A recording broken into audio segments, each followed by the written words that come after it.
property was really deteriorated. We practically ripped everything out. It's reslated the roof. It's a full refurb inside. The chimney inside practically collapsed. We had to take that out.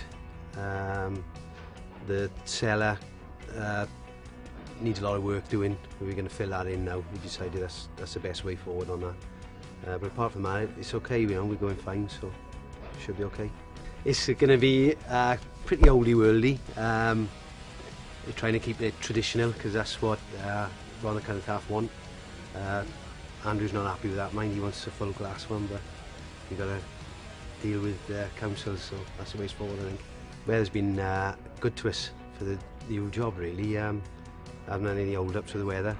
Roof's on now, so it's fine, you know, so we'll back out.